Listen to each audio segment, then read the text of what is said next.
இந்த நாளில் கூட அப்பா இந்த 13வது நாளில் நமக்கு அழகாய் கொடுத்திருக்கிற ஒரு வார்த்தை, சங்கீதத்தின் புஸ்தகம் 34வது அதிகாரம் 4வது வசனம். 34:4.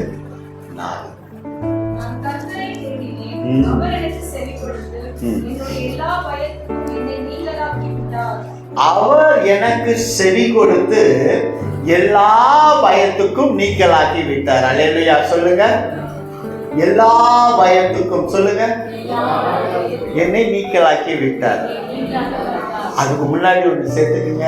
நான் கர்த்தரை தேடினேன், அவர் என் எல்லா பயத்துக்கும் என்னை நீக்கலாக்கி விட்டார். ஆன்சர் கிடைச்சிருச்சா? எதை செஞ்சா எது கிடைக்கும்னு? அல்லேலூயா. அவர் நம் சத்தத்தை கேட்கிற தேவனாய் இருக்கிறார். அல்லேலூயா. சோ அவரை தேடுவோருக்கு விடுதலை உண்டு. அவரை தேடுவோருக்கு விடுதலை உண்டு. அப்ப இன்னைக்கு தேடி இந்த இரவு வேளையில வந்திருக்கிற ஒவ்வொரு பிள்ளைகளுக்கும் விடுதலை உண்டு. ஆரம்பத்துல சொன்னதா, எந்த அளவுக்கு துக்கம், எந்த அளவுக்கு அவமானம், எந்த அளவுக்கு பாடுகளை நீங்க பார்த்து கொண்டு இருக்கிறீர்களோ அந்த அளவுக்கு பல மடங்கு ஆசீர்வாதத்தை கர்த்தருக்கு கொடுக்கிறவராக இருக்கிறார். பல மடங்கு கர்த்தர் உங்களுக்கு ஆசீர்வாதத்தை கொடுக்கிறவராக இருக்கிறார். இந்த சங்கீதம் தாவீது சத்ருவினிடத்துல தன்னை காப்பாற்றிக் கொள்ள ஒரு ராஜா, ஒரு ராஜா அமலேக்கியருடைய ராஜாவுக்கு பயந்து என்ன பண்றாருன்னா, பைத்தியம் மாதிரி அவர் என்ன பண்றாரு, நடிக்கிறார். பைத்தியம் மாதிரி அவர் நடிக்கிறார். அல்லேலூயா. பைத்தியம் மாதிரி ஒரு ராஜா பைத்தியக்காரனை போல நடிக்கிறார். எதுக்கு? உயிர் தப்பிக்கொள்ள. அல்லேலூயா. உயிர் தப்பிக்கொள்ள. இன்னைக்கு நாமளும் நம்மளுடைய போராட்டங்களை தப்பிக்கொள்வதற்கு வழி தெரியாம பைத்தியம் போல அலைஞ்சிட்டு. தாவீதுக்கு அப்படின்னா நமக்கு எப்படி? அவர் உயிர் பிழைக்க பைத்தியம் போல நடிக்கிறாரு. தாவீத பார்த்த உடனே அந்த ராஜா சொல்றாரு, என்ன சொல்றாரு தெரியுமா? இவனாயா தாவீது? இவன் தாவீதா இருக்கவே முடியாது ஐயா. தாவீது எப்பேற்பட்ட ஒரு மனுஷன். அதுவும் இங்க வந்து இந்த பைத்தியத்தை கண்ணுடி நிறுத்து வைக்காதீங்க, எடுத்துட்டு போங்க அப்படிங்கிறார். அந்த அளவுக்கு உயிர் பயம் தாவீதுக்கு. இன்னைக்கு நமக்கும் வாழ்க்கையின் மேல பயம் இருக்குது. வாழ்க்கையை நல்லா வாழணுங்கிற எண்ணம் இருக்கு. ஆனா வாழ்க்கையில அநேக போராட்டங்கள் வந்து விழுந்து கொண்டே இருக்கிறதுனால என்ன பண்றதுன்னு தெரியாம பைத்தியம் போல வாழ்ந்துட்டு இருக்கோம். பைத்தியம் போல புலம்பிட்டு இருக்கோம். பைத்தியம் போல பேசிட்டு இருக்கோம். பைத்தியம் போல சண்டை போட்டுட்டு இருக்கோம். பைத்தியம் போல நடந்துட்டு இருக்கோம்.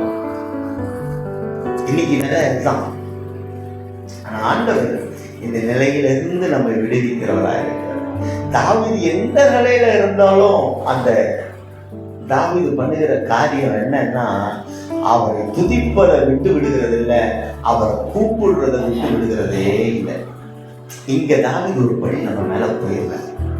நம்ம நிலை மாறும் பொழுது, நல்ல நிலைக்கு வரும்பொழுது விட்டுடுறோம், கஷ்ட நிலைக்கு வரும்பொழுதும் கூப்பிடுறத விட்டுடுறோம். கூப்பிட்டு பதிலே கிடைக்கலப்பா எனக்கு, அதெல்லாம் கூப்பிட்டு என்ன ஆக போகுது, நான் வாழ பழகிறேன்னு சொல்லிட்டு கூப்பிடுறத நிப்பாட்டிடுறோம். ஆனா தாவீது மரணமே வந்தாலும் கூட அங்க தேவனை கூப்பிடுகிறத விட்டு விடுகிறவனா இல்லவே இல்லை. வேதம் எல்லா நிலையிலும் தாவீது அவரை நோக்கி கூப்பிட்டான் என்று வேதம் முன்குறித்து சொல்லிக்கிட்டே இருக்கும்.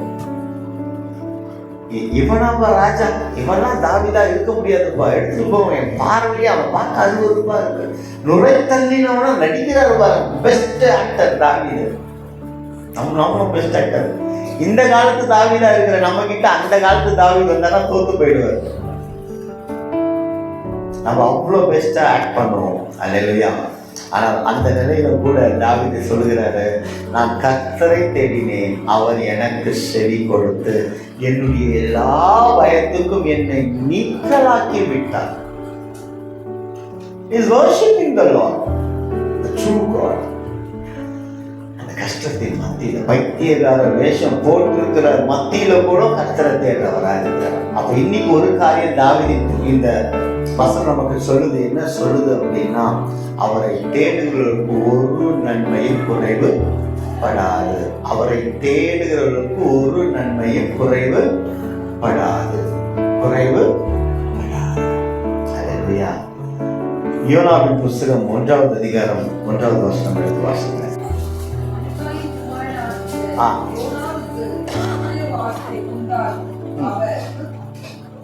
வாசிங்க, அடுத்து வாசிங்க.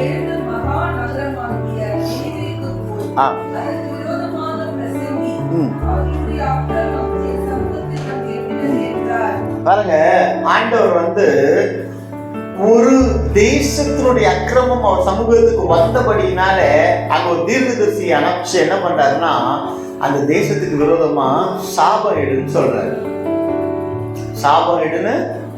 சொல்றாரு.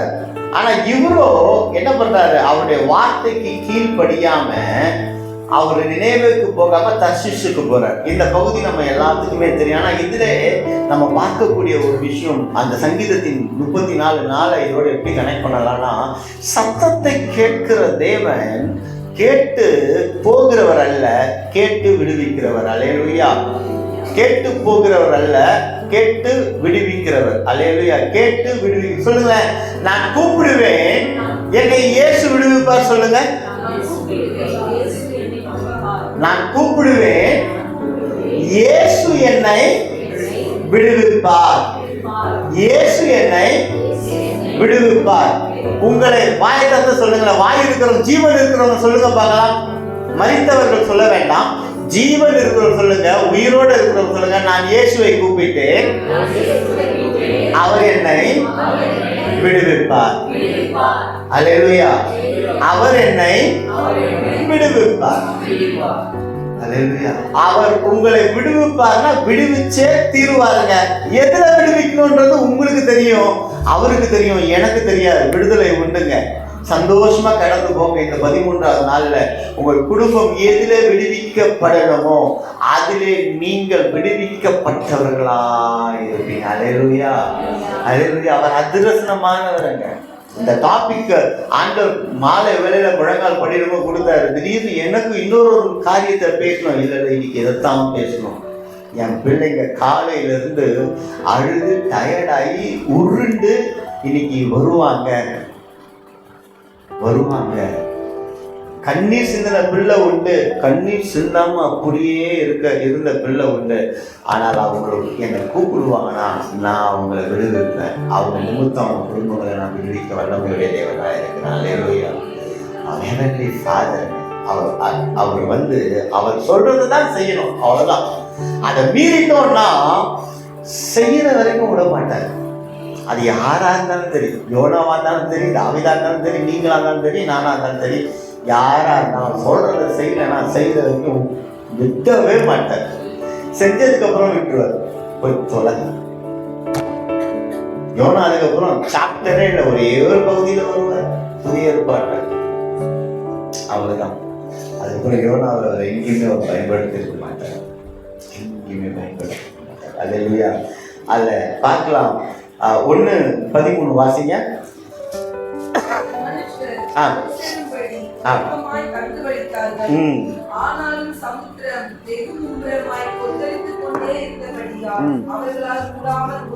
ஆனாலும் சமுத்திரம் கொந்தளித்தபடியால் அவர்களால் கூடாமல் போயிடுச்சு. என்ன அர்த்தம்னா, சுயமுயற்சியில யோனாவை காப்பாற்றுவதற்காக அவர்கள் போராடுகிறார்கள். எவ்வளவு நல்ல மனுஷங்க பாருங்களேன். உண்மையாக சொன்ன ஆண்டவர் அறியாத ஜனம் தான் அது. ஆனா யோனா நிமித்தம் அங்க தீமை வந்துருச்சுன்னு சொன்ன உடனே, உன்னால எனக்கு இந்த கெட்ட பேர் வந்துருச்சு, உன்னால எனக்கு இந்த ஆபத்து வந்துருச்சுன்னு சொல்லிட்டு அவனை வெட்டாம தூக்கி போடாம அவனை காப்பாத்தணும்னு நினைக்கிறாங்க. பாருங்க, எவ்வளவு நல்ல குணம் பாருங்களேன். சில வேளையில ஆண்டவர் பிள்ளை கூட இந்த நல்ல குணம் இருக்காது. ஆண்டோட பிள்ளைக்குள்ள ஒரு வெஞ்சன்ஸ் கோபம் இருக்கும். ஆனால் ஆண்டவர் இல்லாத பிள்ளைங்கிட்ட நல்ல குவாலிட்டி, நல்ல குணநலங்கள் இருக்கும். பாருங்க, யோனாவை தண்டு ஒழிச்சு போராடுறாங்களாம். விஷயம் தெரிஞ்சு போச்சு, இவனாலதான் போராட்டம் தெரிஞ்சு போச்சு. சரி, இவனாலதான் போராட்டம், இவனை அழிச்சிட்டு இவனை தூக்கி போட்டு நம்ம தப்பிக்கலாம்ங்கிறது எண்ணம் கொள்ளவே இல்லை. அவனை காப்பாற்றணுங்கிற நல்ல எண்ணம் இருக்குங்க. இதை நம்ம கத்துக்கணும். இன்னைக்கு இந்த புஸ்தகத்தை இந்த 13வது வசனத்துல 1வது அதிகாரம் 13வது வசனத்துல நம்ம கத்துக்கணும். புறமதஸ்தர்களே ஒரு ஆண்டோட பிள்ளைய அவனால தீமன் வருதுன்னும் போது அவனை காப்பாற்றக்கூடிய நல்ல எண்ணம் இருக்குன்னா, நான் கர்த்தருடைய பிள்ளையா மகன் அப்படின்னு நான் சொல்லும் பொழுது ஆண்டோட பிள்ளைங்க தீமை செய்ய வந்தாலும் அவங்களுக்கு நன்மை செய்யக்கூடிய பாத்திரமா நம்ம ஜீவன் மாறணும். அல்லேலூயா. 14 வாசிங்களேன் அழகா.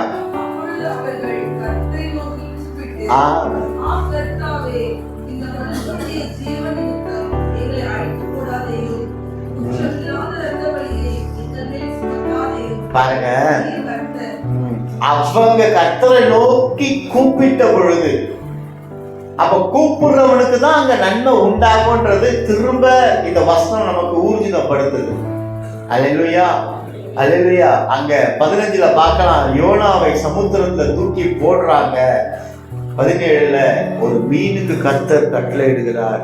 அந்த மீன் யோனாவை உள்ள எடுத்துக்கிட்டு இன்னைக்கு இந்த உலகத்துக்குள்ள நாம ஏதோ ஒரு மூலையில பரிதவிச்சிட்டு இருக்கோம், வேதனை அடைஞ்சிட்டு இருக்கோம். தம்பிக்கு வழி தெரியாம இருக்கிறோம். ஆனா கூப்பிடக்கூடியவரை ஒருத்தரை கூப்பிடும் பொழுது நமக்கு விடுதலை உண்டாங்க. இன்னைக்கு ஒரு கேள்வி ஓப்பனா கேட்கிறேன். உங்களால விடுதலையா தேவனை ஆராதிக்க முடியல? திருச்சபையில பார்த்து கொண்டு உங்க வீட்டுல உங்களால விடுதலையா தேவனை ஆராதிக்க முடியுதா? அப்ப நம்ம அகப்பட்டிருக்கோம் இல்லையா? இங்க சர்ச்ல வந்து எந்த முகத்தையும் பார்க்காம இயேசுவின் திருமுகத்தை பார்த்து, ஐயரே நீ நல்லவர், என்னை வாழ வைக்கும் தெய்வம் என்று உங்களால சந்தோஷமா பாட முடியுதா? சொல்லுங்க, பாட முடியுதா? இல்ல உங்க கஷ்டங்களை மனசுல வச்சுக்கிட்டு அப்படியே உழண்டு கிடக்கிறவங்க போல இருக்கிறோமா? இன்னைக்கு அவரை அப்பான்னு கூப்பிடும் பொழுது அவர் கட்டளையிடுவார், நாம் விடுதலை அடைவோம். அல்லேலூயா. அதான் வித்தியாசம். அப்பான்னு கூப்பிடும் பொழுது கட்டளையிடுவார், விடுதலை உண்டுங்க. அவரை ஆராதிக்க முடியாதபடிக்கு நான் கட்டப்பட்டிருப்பேன் அப்படின்னா அது ஆபத்துல போய் கொண்டு போய் முடியும். நான் எதிர்த்து நிற்பேன் அப்படின்னா அது ஆபத்துல கொண்டு போய் முடியும், ஆபத்துல போய் விட்டுடும். நான் ஒன்றுமே இல்லை, நான் சிறுகவும் அவர் பெருகவும் என் வாழ்க்கை அவர் கையில நான் ஒப்பு கொடுப்பேன்னா என்னை நன்மையும் பாத்திரமாய் அவர் மாற்றுவார். நன்மையும் பாத்திரமா யார் என்ன பண்ணாலும் நான் தேவனை ஆராதிக்கதான் என் குடும்பத்துல இருக்கிறேன். அப்ப சொல்ல மாட்டீங்க, குடும்பத்தை பண்ண வரும்பொழுது பிரச்சனை வருது. இந்த 13 நாள் பிரச்சனை வந்துச்சாங்க. திருச்சபையில் உட்கார்ந்து குடும்பத்தோட ஜெபம் பண்ணும் பொழுது வார்த்தையின் வேலைக்கு அப்புறம் ஜெப வேலை வச்சிருக்கோம். என்ன வேலை? குடும்பமா ஒரு இடத்துல உட்காந்து எல்லாம் குடும்பமா ஜெபம் பண்ணணும். இப்போ எங்கெங்க வந்தது பிரச்சனை? என் கணவர் ஜெபத்துக்கு கூப்பிட்டா திட்டுறாங்க, என் மனைவி ஜெபத்துக்கு கூப்பிட்டா திட்டுறாங்க, என் பிள்ளைங்க ஜெபத்துக்கு வர மாட்டேங்கிறாங்க. இந்த முறுமுறுப்பு இந்த 13 நாள்ல ஒரு குடும்பத்துல வந்துதான் கை தூக்குமா பார்க்கலாம். ஏன்னா இங்கே அவர் வாசம் பண்ணுகிற தேவனா இருக்கிறார், இங்கே அவர் உலா வருகிற தேவனா இருக்கிறார். இங்கே உலா வருகிறவர் நம் குடும்பத்திலையும் உலா வர பிரியப்படுகிறார். அதற்குண்டான சூழ்நிலையை கொண்டு வர பிள்ளைகளா தான் நாம இருக்கணும். இப்ப யாராவது தூக்கம் வருதுன்னு சொல்ல முடிஞ்சுதா? அது இந்த இரவு வேளையில ஒரு அன்டைம்ல தான் இந்த ஜபத்தை நடத்துறோம். யாராவது தூங்குறோமா? எல்லாம் விழிப்பா இருக்கிற குட்டி பிள்ளைங்க, யூகேஜி எல்கேஜி படிக்கிற பிள்ளைகள் முதல் கொண்டு விழிப்போட இருந்து குடும்ப ஜெபம் பண்றோம். இதாங்க செய்ய முடியாததை செய்ய வைக்கிறவர் தாங்க கர்த்தர். அப்போ புரிஞ்சுக்கீங்க, இது இத்தனை வருஷம் பண்ண முடியாம உலகத்துக்குள்ள மாட்டி அழுது கொண்டிருந்த நம்மள இன்னைக்கு கட்டளை விட்டு இந்த 13 நாள் தொடர்ச்சியா பண்ண வச்சிருக்கிறேன். இதை செஞ்ச தேவன் நம்ம படுற பாடுகள் இருந்து விடுதலை கொடுக்க மாட்டான்னு நினைக்கிறீங்களா? தேவ பிள்ளைகளுக்கு இதுதான் தேவை. பாடுகள் இருந்து விடுதலை தானா வந்துடும். ஆண்டவருடைய பிள்ளைகளுக்கு அவரை நோக்கி கூப்பிடும் பொழுது விடுதலை உண்டா. இப்ப நீங்க இந்த நாள்ல கூப்பிட்டுருக்கிறீங்க, அவர் பதில் தருகிற தேவனாய் இருக்கிறார். அல்லேலூயா. அவர் பதில் தருகிற தேவனாய் இருக்கிறார். பாருங்க 2:1 யோனா கர்த்தரை நோக்கி விண்ணப்பம் பண்ணி கூப்பிடுறாரு. கர்த்தரை நோக்கி விண்ணப்பம் பண்ணி கூப்பிடுறாரு. சத்தத்தை கேட்கிறார் ஆண்டவர். அப்போ 1:17 மீனுக்கு கட்டளைறாரு, 2:10 என்ன பண்ணிட்டாரு, திரும்ப மீனுக்கு கட்டளைட்டு அகப்பட்டிருந்தவர்களுக்கு விடுதலை கிடைக்கும். அகப்பட்டு அப்போ இது நாள் வரைக்கும் நீங்க கூப்பிடல, உலகத்தின் வைத்துக்குள்ள இருந்துட்டீங்க. அதனால இந்த கஷ்டம், இந்த பாடு, இந்த வேதனை. இப்ப கூப்பிட்டு இருக்கீங்க. 13 நாளா 13வது நாள்ல கூப்பிட போறீங்க. அப்ப நிச்சயம் யோனாவுக்கு 3 நாள்னா இந்த 21 நாள்ல நம்ம குடும்பங்களுக்கு அற்புதம் நடக்க போகுது. இதை தொடர்ந்து நம்ம செய்ய செய்ய செய்ய ஒரு கட்டுகளும் அவிழ போகுதுங்க. அல்லேலூயா. ஒரு கட்டுகளும் அவிழ போகுது. நீங்கள் ஆராதிக்க பிறந்தவர்கள். அல்லேலூயா. ஆராதிக்க பிறந்தவர்கள், ஆராதனைக்குரியவர்கள். சத்ருவின் பிடியில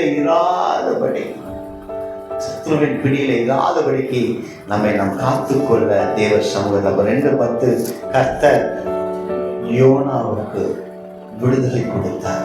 எப்பொழுது? 2:1 யோனா கர்த்தரை நோக்கி விண்ணப்பம் பண்ணின போது. அல்லேலூயா, அல்லேலூயா. அந்த 3:8 நம்ம பார்க்கலாம், அத்துணை சாபங்கள் நிறைந்த பட்டணமா இருந்த நினைவே பட்டணம் கர்த்தரிடத்துல ரட்டுடுத்தி அவரோடு விண்ணப்பம் பண்ணின போது, அவன் பாவியாக இருந்தாலும் அந்த பாவத்துல தீங்கு நான் அவனுக்கு வருவித்து தருவேன் என்று சொன்னவர் கர்த்தராய் இருந்தாலும், அவன் பாவ அறிக்கை பண்ணின உடனே அந்த தீங்கு அவனுக்கு நேரிடாதபடிக்கு மனதிறக்கம் நிறைந்து அந்த நினைவே பட்டணத்தை அழிக்கலங்க ஆண்டவர். அல்லேலூயா.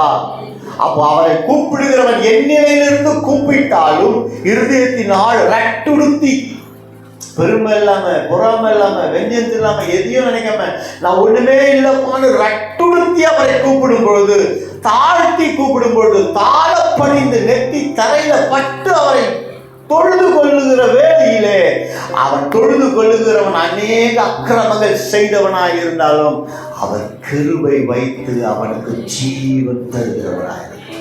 இதே நினைவுபடுறோம். அழிவுக்கு போச்சு. தேவனை விட்டு விலகி போகும்போது கண்டிஷன் இருக்குங்க. ஒரு வாட்டி ஆசீர்வதிச்சவரு, ஆசீர்வாதத்தை கொடுத்தவரு அவரை விட்டு மீண்டும் விலகி போகும்பொழுது அங்க அடி வாங்குது. ஒரு வாட்டி தவறு பண்ணிட்டு வந்துட்டோம்னா மீண்டும் விட்டு போய் அடி வாங்கக்கூடாது. அப்ப இன்னைக்கு என்ன ஆண்டு சொன்னா, என்னை கூப்பிடுகிறவர்களை நான் வாழ வைத்து அழுது பார்ப்பேன். சங்கீதம் அந்த 5 வாசிங்க. சங்கீதத்தின் புஸ்தகம் 34:5 வாசிங்க.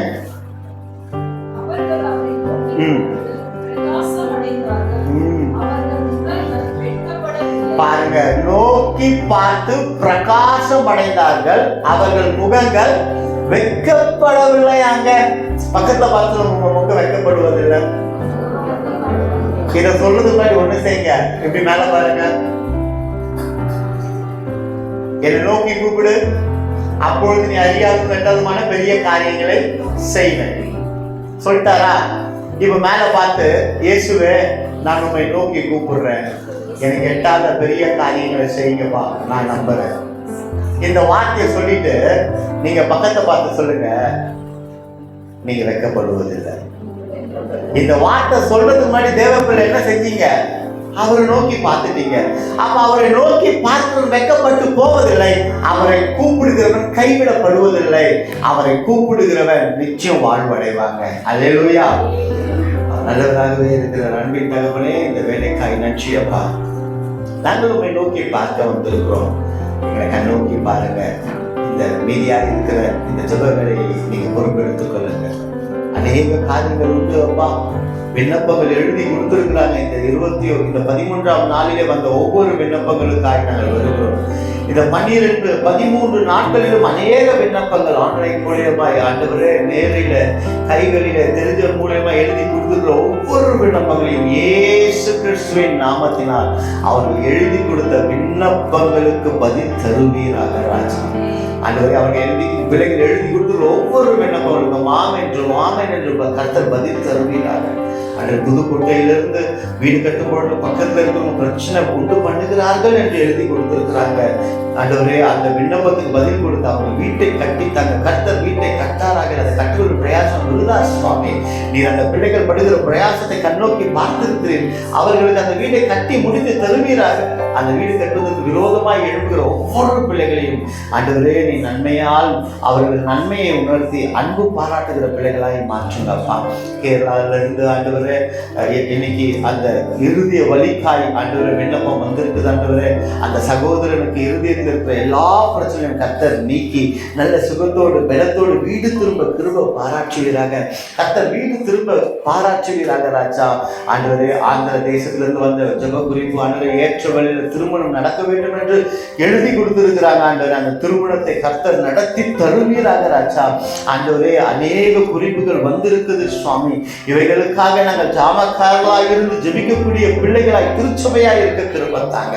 இப்பொழுது இருக்கிற இந்த ஜெபவினை கர்த்தர் பொறுப்பெடுத்துக் கொள்ளுங்க, காத்துக்கொள்ளுங்க, வழி நடத்துங்க. இயேசு மூலமாய் வேண்டுதல் நல்ல பிதாவே, ஆமென்.